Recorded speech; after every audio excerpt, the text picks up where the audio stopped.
Welcome back to Truth's Manga Cafe.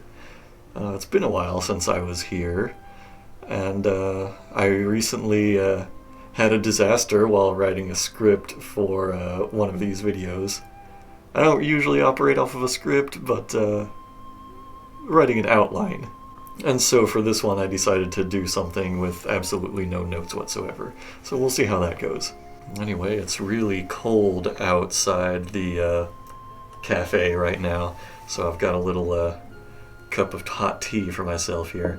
I think my green screen effect is really going to love the inside of that mug, so that should be interesting. We'll see how that turns out. Anyway, the manga I wanted to feature today and tell everyone about was Battle Angel Alita. So this is one that I read quite some time ago, even before the live-action movie was announced. In fact, before all of these special hardcover editions were even printed, I believe. I've said in, I think, like 2 of my past videos that other series that I talked about were things that were not really in my wheelhouse. Well, this is pretty much everything that's normally in my wheelhouse. It's got the sci-fi, it's a cyberpunk, action series, really just fantastic artwork. This is the kind of thing I usually devote my time to. To give you kind of a basic rundown of the story, it takes place in a distant cyberpunk future, of course. There's a literal floating city in the clouds above the Earth, and that is where kind of the elite upper class lives, and everybody else lives down below on Earth in the scrapyard. So one day there is a doctor named Dr. Ito who discovers a broken up partial body of an android, that being the main character Alita, and she has lost most of her memories. About the only memory she retains is this kind of martial arts fighting instinct. Everything else is just like vague glimpses.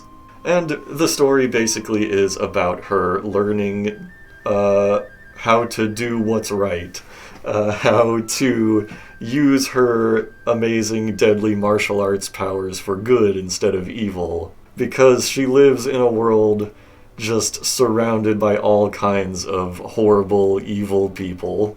Basically, pretty quickly she becomes a bounty hunter, and the story kind of develops from there. It doesn't really follow a conventional, like, hero rise to power story, I guess. There are a lot of ways that the series kind of breaks conventionality. It especially breaks conventionality in the original ending. We'll get to that. This hot mug is warping the cheap plastic covering on this desk. I hope that's not going to be a problem. Anyway, the title itself is not anywhere close to what the original Japanese title was. So this one came out in the 90s, and it was one of the few manga series that actually got translated in English during that time. This was at a time, before even things like the Studio Ghibli movies had been widely translated in the US, and so pretty much the only anime or manga that people were familiar with was Akira, and, a handful of others here and there. But, likely this one got translated because, well, people loved this cyberpunk anime movie. What other cyberpunk properties can we bring over from Japan? And, well, here you go. So really a lot of translation went on. Both translation and translation, where they just kind of needlessly changed some names and things just to make it more palatable to an American audience. The title, for example, was not Battle Angel Alita, nor was it Alita Battle Angel, as the live-action movie now is. It was originally called Gun. Yeah. I don't know if that's easier to say in Japanese than English, but It's gun. I think I read that it was supposed to be a blending of the words gun and dream. Something like that, but there's got to be a more elegant way to do it than just calling it gun. I'm not sure where the extra N's in there came from, anyway. Oh, and on top of that, um, Alita, the battle angel, was not called Alita originally. In the Japanese version, she was called Gali, as in like gal, with an extra ly added onto it. Definitely a weird one. Oh, and speaking of weird translation issues, there was a point, I think it was in the third book. This is another one where I'm sure my chroma effect is going to just love this cover.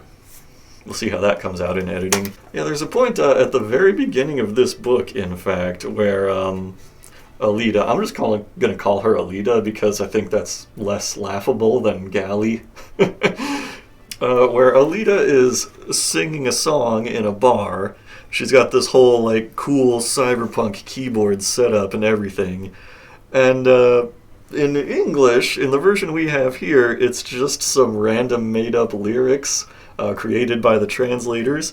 But originally in Japanese, you can kind of tell she was still singing English lyrics because the speech bubbles here are wider than they are tall. That's usually only the case when there is text printed in a language that's usually written horizontally, like English. So originally, she was singing the song Big Generator by the band Yes.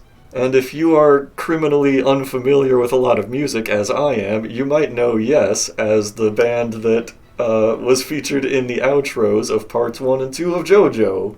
The kind of funny thing here is that I don't know if this was the case for every publication of this manga, but all of the sound effect, text, and things like that are left as they originally appeared in the Japanese version. And so, as a result, you also have the crowd in this bar yelling out Big Generator, which is completely unrelated to the lyrics being sung in these other panels.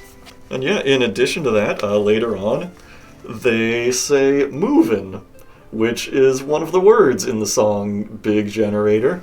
Oh, and look, they added the word moving to this original song, so that's interesting at least.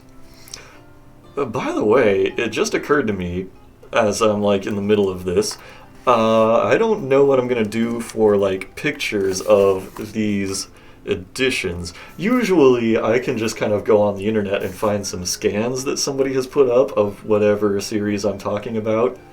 But part of the reason I started collecting this series physically is that it's really hard to find online, or at least hard to find a good version. So I don't know, I might end up putting like photos of my books in the background to kind of show what I'm talking about. I don't know yet. Speaking of, another kind of fun fact, behind the scenes knowledge, in the Vinland Saga video I wanted to read a specific quote from that book, and it so happened that the text was different in the online scans that I found, so I actually went in Photoshop and edited that text myself. I even downloaded a font that looked like the kind of font they usually use in manga volumes. So I kind of had to go the extra mile on that one, and I don't think anybody could have ever known about that until just now when I told you. So anyway, one of the things that really like kept me reading this series was that the artwork was just spectacular. Even some of like the most basic action was drawn just like so smoothly, and like in these editions you can especially see it. They have like really high quality paper in these, and you can just see the like absolute detail in like every illustration, and it's just like so clean and like fantastic looking. I even have a picture. It's behind, well, let's just say it's over here somewhere. I actually like printed out a poster size version of one of the panels to hang on the wall of the studio, but I mean the cafe, but it's kind of covered up a lot of the time by the shelves. But in addition to just being like a really good action series, it's got some like really good cyberpunk world building too. I mean, it's really cool just to see this scrapyard that everybody lives in and just kind of like how horrible their life is, but how they are kind of getting by and achieving better living through cybernetics, that kind of thing. There's a whole big theme of kind of like, I guess, transhumanism, I think that's what it's called, where it's kind of like how much of your body can you replace and still be a human. That's kind of like a big recurring question throughout the series. I think Alita herself has only a human brain and like a completely artificial body. But the series starts out basically with Alita growing into this role of being a bounty hunter and trying to stop evil cyborgs. It's almost like a Monster of the Week type of situation at the very beginning. But a lot of developments happen, and you see, like, in Volume 2, she starts engaging in this future sport called... what was it?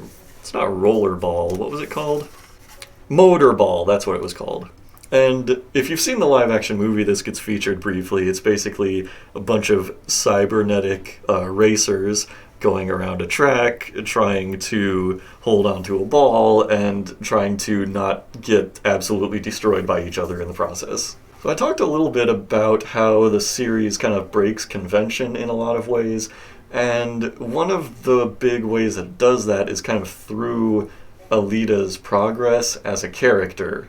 So I'm not sure if I've ever mentioned this in a Trooth's Manga Cafe video, but it's probably going to come up multiple times, and it definitely has come up on my YouTube channel before, but I have this book by Hirohiko Araki, creator of JoJo, called Manga in Theory and Practice, and even though I don't really have any interest in creating manga or comics myself, it's still fascinating to read his book and just kind of the advice he offers on the creative process, and also to read kind of like his perspectives on some occasional Western media like movies and comics from here. But anyway, one thing that he talks about that I come back to a lot is this idea that the main character or the hero, especially in like kind of a conventional like shonen-esque series, should continuously be moving forward. They should continuously be making progress.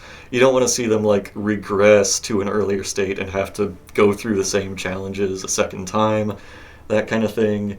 And that happens in Alita, but in some ways you might not expect.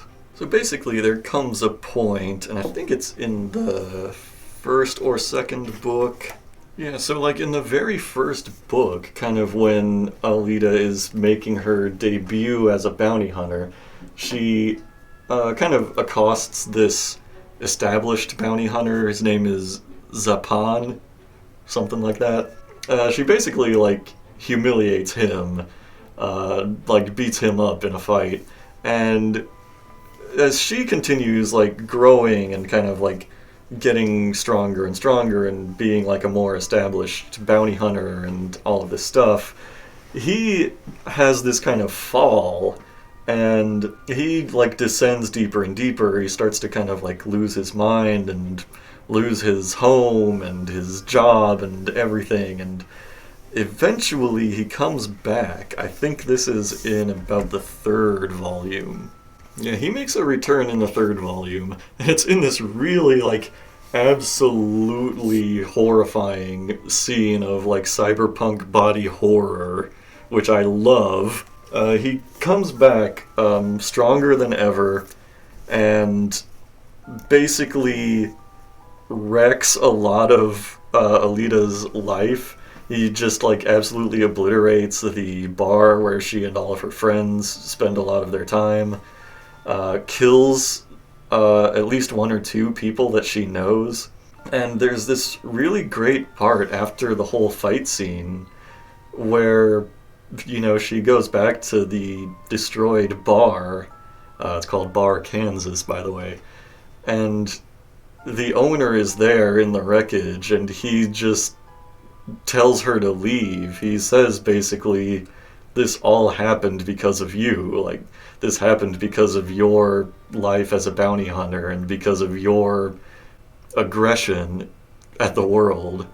And he's kind of right in a way. I mean, these horrible villains would not be coming to destroy Alita and the people she cares about if she wasn't out there, making enemies in her crime-fighting life. It's interesting to see how she kind of grapples with ideas like that throughout the series. A big kind of recurring thing that is said is that this horrible event is like her karma come back to like wreak havoc on her life and the lives of those around her. Another way the series is kind of unconventional is it lacks a main villain for a long time. Like, let me see. It's really not until the third book, kind of a short way into the third book, that we have kind of a main villain or main antagonist introduced. And he's not really introduced to be a main antagonist. You can kind of tell, because he's introduced at the same time as that character I was just talking about a few minutes ago, who came back and wreaked all kinds of hell on Alita's life. But by the end of the series, he definitely is kind of filling a main villain role. I'll definitely get to the ending. It definitely bears talking about. Another way this series kind of breaks conventions is that Alita has a couple of love interests throughout the series. Neither one of those would be the doctor who rescued her at the beginning, but there is a pretty funny scene between him and her at the very beginning in the first book where she basically says to him, "I am not your dress-up doll to play with as you want." And like the very next page shows him, Dr. Ito, throwing a whole bunch of like dresses and pretty clothes in a river, just like in a tantrum, just so frustrated that she doesn't want to just dress up in pretty clothes all the time. But I would say usually in just like a lot of action-oriented manga that I've read, characters just don't tend to have love interests. I mean, you look at a character like One Piece Luffy. He seems to have absolutely no interest in any kind of romance whatsoever. He is just completely oblivious to it all. Lots of particularly shonen characters, like, any of the main characters in My Hero Academia. There's always these recurring scenes where the characters will, be making each other blush and making each other nervous, but nobody ever actually says, "Hey, let's start dating." That moment never comes. If anything, and this isn't even always the case, maybe at the very end, like, the two most obvious characters end up together. But not even that necessarily happens.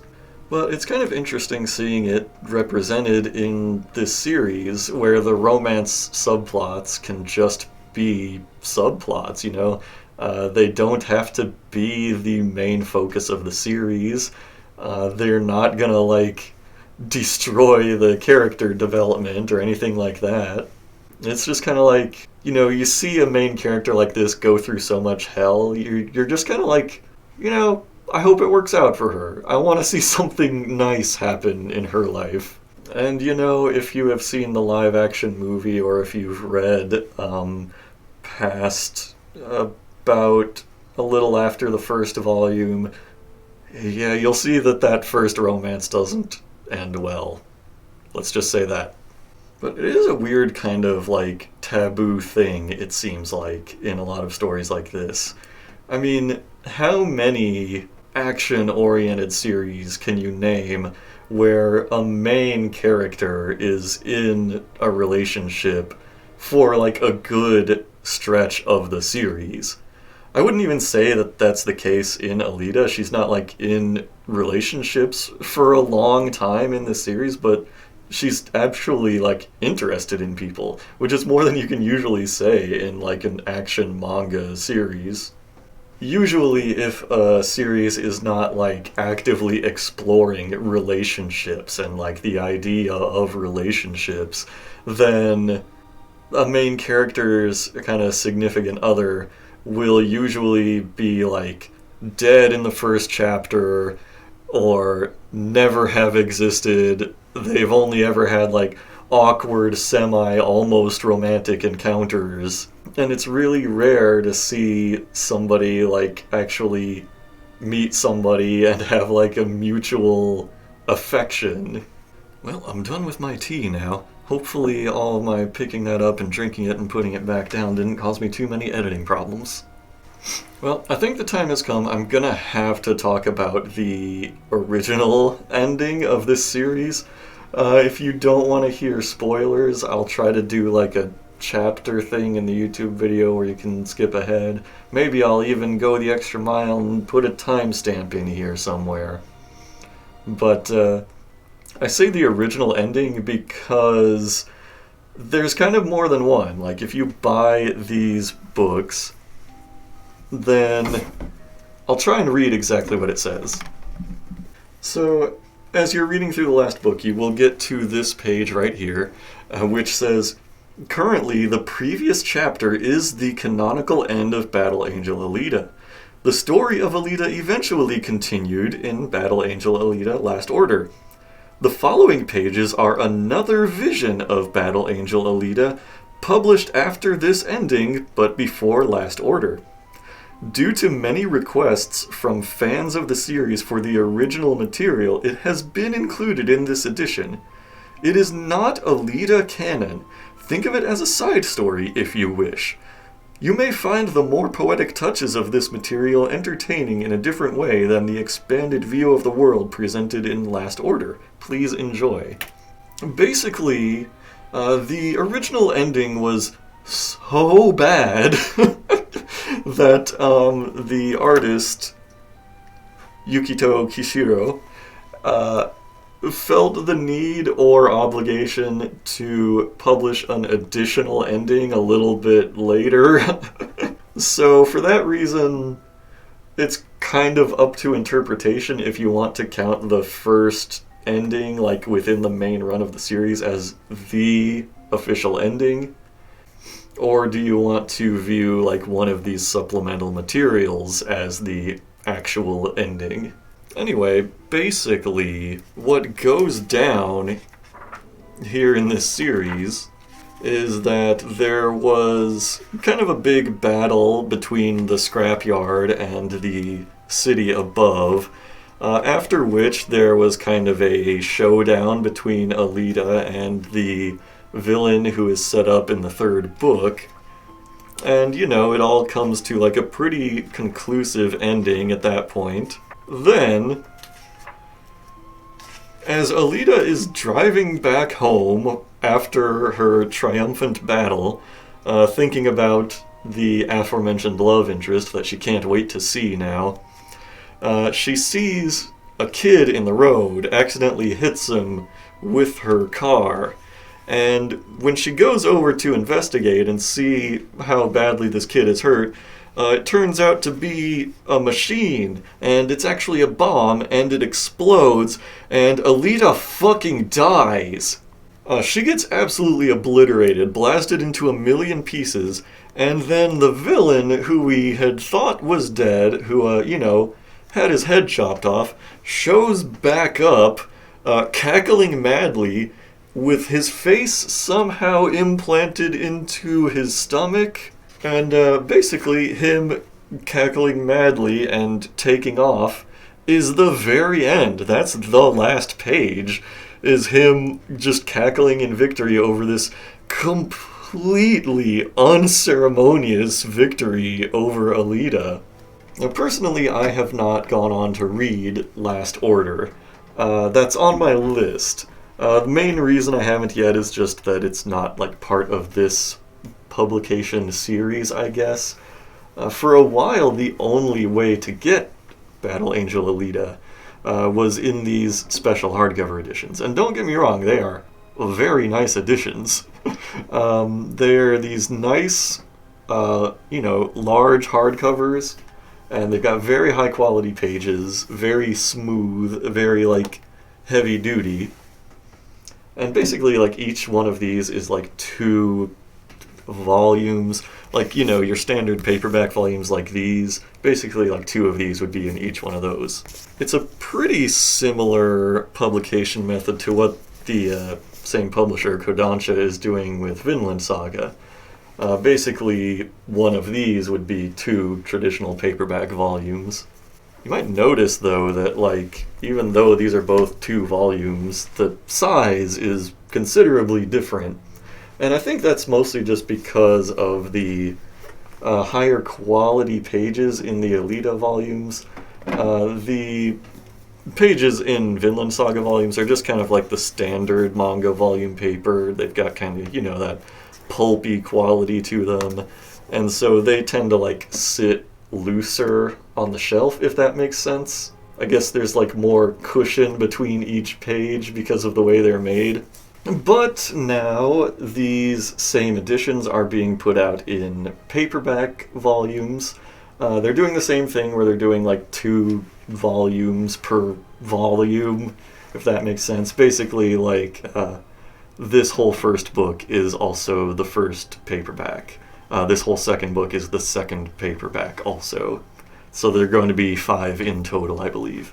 And if you bought a box set of this, there's also a 6th book, which has a lot of, bonus materials in it. And I wish I had known about that before I went and collected them all individually. But what are you gonna do?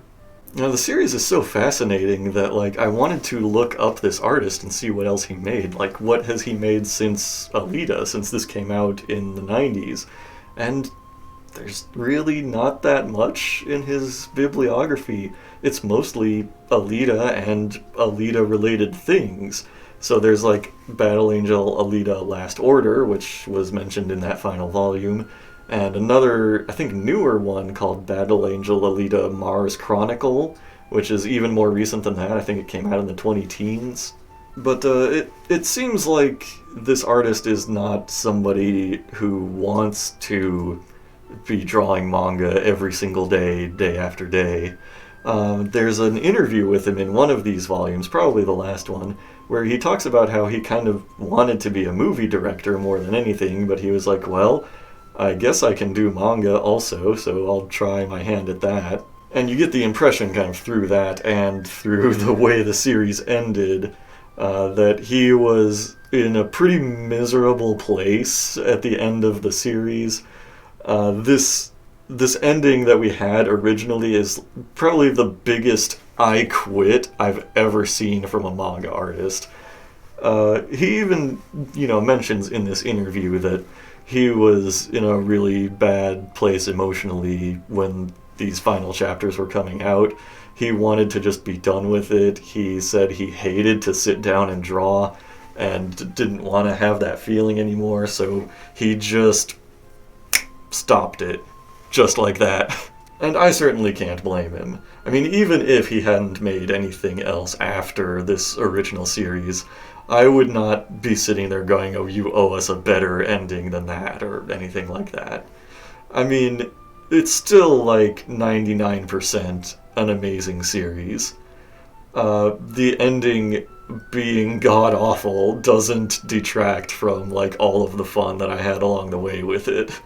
One thing that I think is kind of unfortunate is there's never been, a full anime adaptation of Alita. There was an OVA just of, some of the very beginning of the story, really, not very long, and it was pretty good.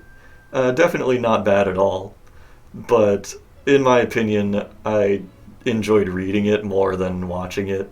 And then, of course, there is the live-action movie directed by Robert Rodriguez, which had, sort of mixed reception, I think. I think a lot of people just looked at Alita's design in the trailers and said, ew, that looks weird, I don't want to see this movie. But, I mean, it's kind of intentional. She isn't a human. She doesn't have a human body, so it kind of makes sense for her to have like a weird CG looking face. And apart from that, it's still like a really good movie, I feel like. It's like very faithful to the story. I mean, it might not follow it beat for beat.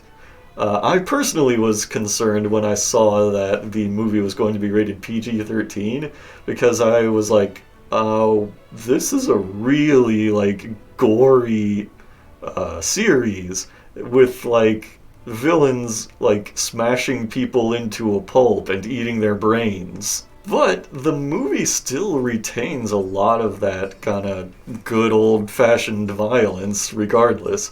I think they were probably able to get away with a lot more because a lot of the violence is violence against cyborgs. Technically not like human bodies being like torn apart and mutilated. So it's still like a hard PG-13, if that's a thing. I would say it's definitely worth your time. Like, whether you like the series or not, it's still just like a pretty good movie. I would heartily recommend it. Anyway, these hardcover editions are still printed. They're still in circulation out there. They run for about $30 a piece, and for... wait, I think that's right. Yeah, $30 a piece.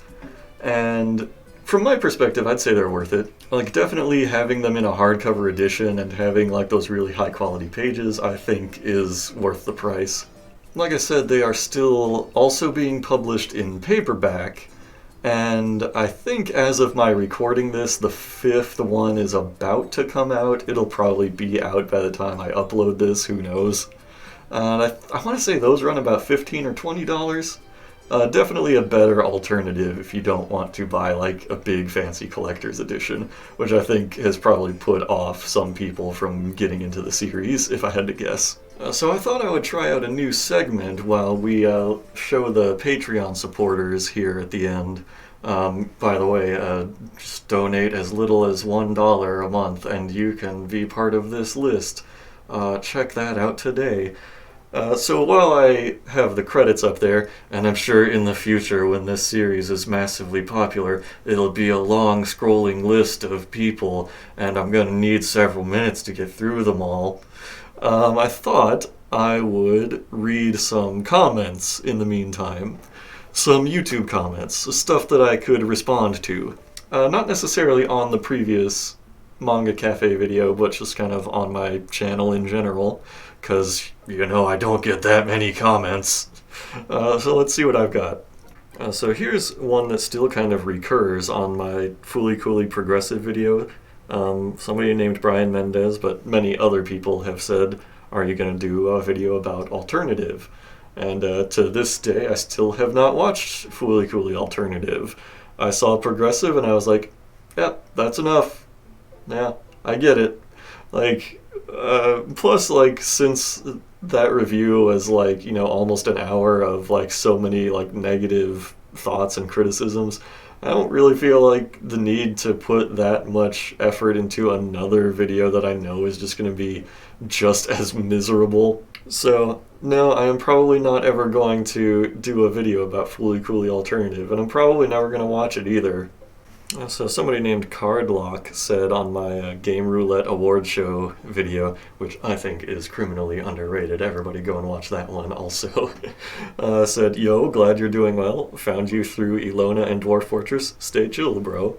I appreciate that. I will indeed try to stay chill. I'm glad that you're glad that I'm doing well. Honestly, I like it when people leave a little comment like that. Just lets me know that people are still watching. Yeah, people comment on my Outlaw Star video a lot, saying like, hey, oh, it's on Hulu now, or oh, it's on Funimation now, or all these other different sites. I appreciate people letting the audience know that that's viewable again, because when I made that video, it was like not really streaming anywhere. But yeah, it seems like a lot of people are rediscovering or discovering for the first time Outlaw Star, partly thanks to that video. It kind of gets comments more consistently than any of my older things, for sure. So that's pretty cool. I guess it's probably getting algorithmed at people a lot. Oh, here's another comment by Austin Mitchell on the Game Roulette Award video. Love the applause. These are some really neat games. I hope I can catch your streams for them more often.